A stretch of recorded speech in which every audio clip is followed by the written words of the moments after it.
প্রিয় দর্শক শ্রোতা, আসসালামু আলাইকুম এবং অফুরন্ত শুভকামনা সবার জন্য। আজ আপনাদের দুই গোপাল ভাঁড়ের গল্প শোনাব। তো তারা বর্তমান সরকারের প্রধানমন্ত্রী জনাব তারেক রহমানের নিয়োগ করা গোপাল ভাঁড় না, অর্থাৎ গোপাল ভাঁড় হিসেবে তারেক রহমান তাদের নিয়োগ করেননি। বাট না করলেও তারা স্বপ্রণোদিত হয়ে গোপাল ভাঁড়ের কাজটি চালিয়ে যাচ্ছেন চমৎকারভাবে। প্রিয় দর্শক শ্রোতা, আমি আপনাদের কথা দিচ্ছি, আপনারা এই গোপাল ভাঁড়ের বিনোদনমূলক কর্মকাণ্ড উপভোগ করতে যাচ্ছেন। দয়া করে সঙ্গী থাকবেন। তো প্রথমেই শুরু করছি গত 2রা জুনের একটি ঘটনা নিয়ে। প্রথম গোপাল ভাঁড়ের গল্পটি আপনাদের শোনাব। গত 2রা জুন মৌলভীবাজার 2 আসনের এমপি, বিএনপি দলীয় এমপি, আর মৌলভীবাজার 2 আসনটি কুলাউড়া উপজেলায়। তো কুলাউড়ার এমপি শওকাতুল ইসলাম শকুর, তিনি একটি বিএনপি আয়োজিত সমাবেশে কথা বলছিলেন, আর সেটি আয়োজন করা হয়েছিল কুলাউড়া উপজেলার পৃথিম পাশা ইউনিয়নের বিএনপি সংগঠনটি, উপজেলা সংগঠনটি, তারা ইউনিয়নের পর্যায়ের যে সংগঠন আছে তারা আয়োজন করেছিল এই সভা। সেটি একটি ঈদ পুনর্মিলনী এবং সংবর্ধনা অনুষ্ঠান ছিল।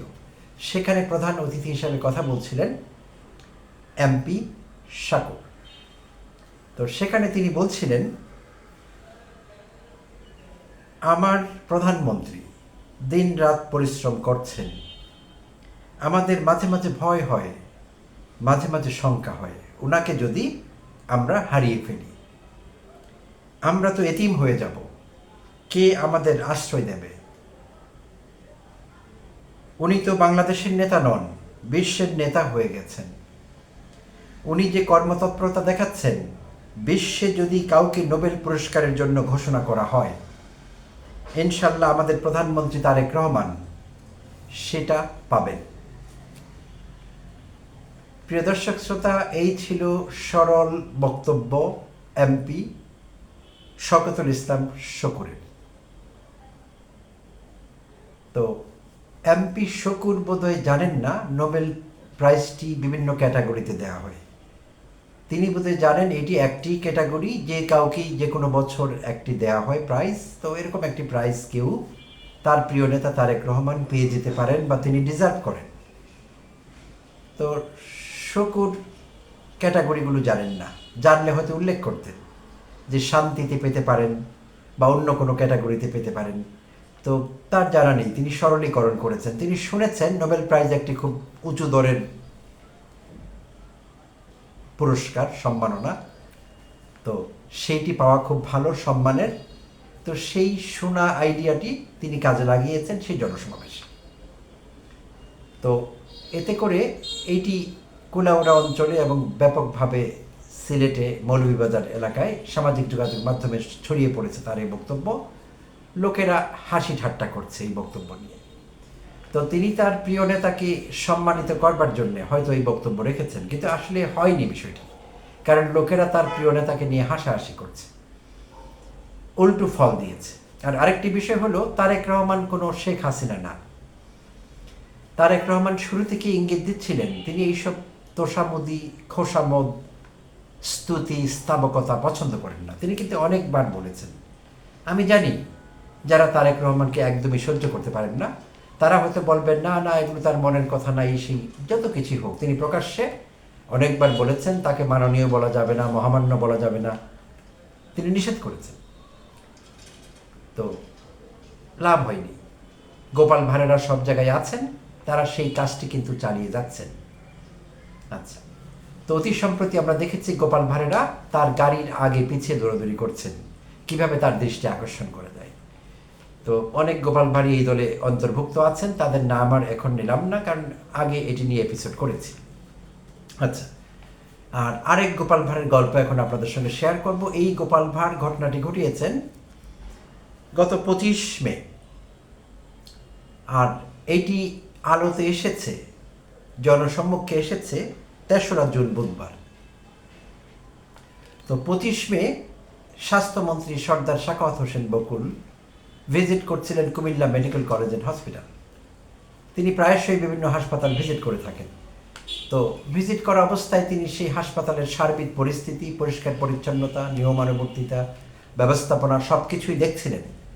তা এক পর্যায়ে স্বভাব সুলভ ভঙ্গিতে তিনি যেমনটি করে থাকেন বিভিন্ন হাসপাতালে, সেটি উপজেলা স্বাস্থ্য কমপ্লেক্স হলেও তিনি সেখানে রোগীদের জন্য প্রস্তুতকৃত খাবার নিজে একটু খেয়ে দেখেন। তো সেটির ব্যতিক্রম 25 মেতেও হয়নি। তিনি একটু খাবার চামচে করে, ঝোল টাইপের কোনো তরকারির ঝোল হবে হয়তো, মাছ মাংসের, চামচে করে চেখে দেখছিলেন কেমন হয়েছে খেতে, স্বাদ কেমন, এইসব হবে হয়তো। তো ঝোলটি বেশ গরম ছিল, গরম থাকার কারণে তিনি নিজেই ফু দিচ্ছিলেন। আমরা অনেক সময় এটি করে থাকি, চার কাপে ফু দিই, গরম কোনো খাবারে ফু দিয়ে ঠান্ডা করবার চেষ্টা করি। তো স্বাস্থ্যমন্ত্রী নিজেও সেই চেষ্টাটি করছিলেন। তো তার পাশে থাকা একজন ডাক্তার, যিনি কুমিল্লা মেডিকেল কলেজ এবং হাসপাতালের জুনিয়র কনসালটেন্ট, সেই ডাক্তার সাহেবের নাম হলো ডাক্তার জিহাদুল ইসলাম রিয়াজ। ডাক্তার জিহাদুল ইসলাম রিয়াজও স্বাস্থ্যমন্ত্রী যখন তার গরম ঝোলের চামচে ফু দিচ্ছিলেন, রিয়াজও পাশে থেকে ফু দিচ্ছিলেন স্বাস্থ্যমন্ত্রীকে সাহায্য করবার জন্য, যাতে তার এই গরম ঝোল দ্রুতই ঠান্ডা হয়ে যায়। প্রিয় দর্শক শ্রোতা, সেই দৃশ্যটি কেউ কোনো চৌকস নেটিজেন ক্যামেরাবন্দি করে ভিডিও করে ফেলে, আর সেই ভিডিওটি কয়েকদিন দেরিতে হলেও 3রা জুন আমাদের জন্য উন্মুক্ত করে দেন, সামাজিক যোগাযোগ মাধ্যমে ছড়িয়ে পড়ে, আর এইটি নিয়ে ব্যাপক আলোচনা হচ্ছে সব মহলে। কেউ বিরক্তি প্রকাশ করছেন, কেউ সমালোচনা করছেন, কেউ আমোদিত হয়েছেন এই ঘটনায়, একজন ডাক্তার সাহেবের এমন কর্মকাণ্ডে। তো অন্য কিছু বাদ দিলেও একজন ডাক্তার হিসেবে প্রিয় দর্শক শ্রোতা, আমরা তার কাছে এইটুকু কমন সেন্স আশা করি হয়তো বা করতাম, যে একজন মানুষ কোনো চামচে তরল ঝোল বা কোনো কিছু যেটি তিনি একটু পরে নিজের মুখে দেবেন, তিনি ফু দিচ্ছেন, সেটি ঠিক আছে, কিন্তু তার হয়ে আরেকজন কি করে ফু দিতে পারেন, এবং সেই ব্যক্তি যদি ডাক্তার হন, তিনি সেই কাজ কি করে করতে পারেন? কারণ ডাক্তার সাহেব তো মানুষ, তার ফুয়ের সঙ্গে লালা যাবে, থুতু যাবে সেই ঝোলে, এবং জীবাণু যাবে। তাহলে তার মুখনিসৃত জীবাণুগুলো, অণুজীবগুলো স্বাস্থ্যমন্ত্রী খাবেন?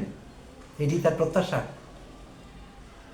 তো এন্ড রেজাল্ট তো এইটি, অন্যের খাবারে ফু দিলে আমার মুখের জীবাণু, অণুজীব সেখানে যাবে, এবং গিয়েছে। তো এই জন্যই তার সমালোচনা হচ্ছে, মানুষ ব্যাপক কথা বলছেন এটি নিয়ে। ডাক্তার সাহেবের ব্যক্তিত্ব, তার লেখাপড়া, তার আত্মমর্যাদা, এইসব নিয়ে প্রশ্ন উঠেছে। আর এমপি সাহেবের কথা একটু আগে বলছিলাম, আমি জানি না, অনেকে হয়তো মনে কষ্ট পাবেন এমপি সাহেবরা, এমপি সাহেবদের ব্যক্তিত্ব, লেখাপড়া নিয়ে অনেক সময় আমরা প্রশ্ন করি না। ত্রয়োদশ জাতীয় সংসদে যারা নির্বাচিত হয়ে সংসদ সদস্য হয়েছেন, তাদের হয়তো অন অ্যাভারেজ মান একটু ভালো অন্যান্য জাতীয় সংসদের চাইতে, এমপিদের চাইতে।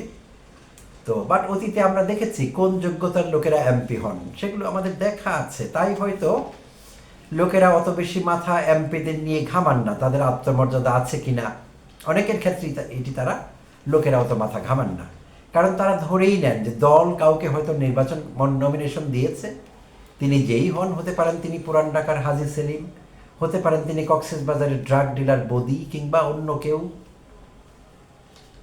তো যাই হোক, তো এখন এই বিষয়গুলো খুব শ্রুতিকটু লাগছে, শুনতে খুব খারাপ লাগছে, কানের কাছে অসহ্য লাগছে, সহ্য করা যায় না এগুলো আসলে। তো এমপি শকুর যেই ভাষায় কথা বলছিলেন যে প্রধানমন্ত্রীর কিছু হয়ে গেলে আমরা তো এতিম হয়ে যাব, আমাদেরকে আশ্রয় দেবে, প্রিয় দর্শক শ্রোতা, নিশ্চয়ই আপনারা মনে করতে পারছেন এই ডায়লগ আমরা আওয়ামী এমপিদের কাছ থেকে শুনতাম। আওয়ামী মন্ত্রীরা এগুলো বলতেন, মাননীয় প্রধানমন্ত্রী শেখ হাসিনার কিছু হয়ে গেলে আমাদের কি হবে, এবং আমাদের মাদার অফ হিউম্যানিটি, তাকে তারা মাদার অফ হিউম্যানিটি বলেছিলেন। মাদার টেরেজার চাইতেও তাকে উপরে তারা স্থান দিয়েছিলেন আওয়ামী চামচারা, আওয়ামী গোপাল ভাড়েরা।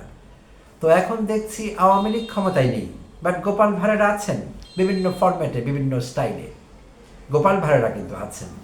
তো অতীতে গোপাল ভাড়েরা অ্যাপয়েন্টেড হতেন, তাদের কাজ ছিল রাজা বাদশাদের মনোরঞ্জন করা, তারা উইটি কথাবার্তা বলতেন, যোগ করতেন, এইসব বলে রাজা বাদশাদের হাসাতেন, এবং সর্বোপরি চাটুকারিতা করতেন।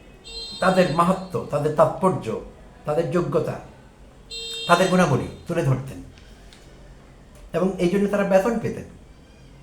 তো সেটি তো বোঝা গেল, চাকরির অংশ হিসেবে তারা সেটি করতেন। কিন্তু এখনকার গোপাল ভাঁড়েরা কেন করছেন এটি? হ্যাঁ, ভালো কথা, বিএনপির এমপি হয়েছেন শকুর, জনগণ তাকে ভোট দিয়েছে, নমিনেশন বিএনপি দিয়েছে, ভালো কথা।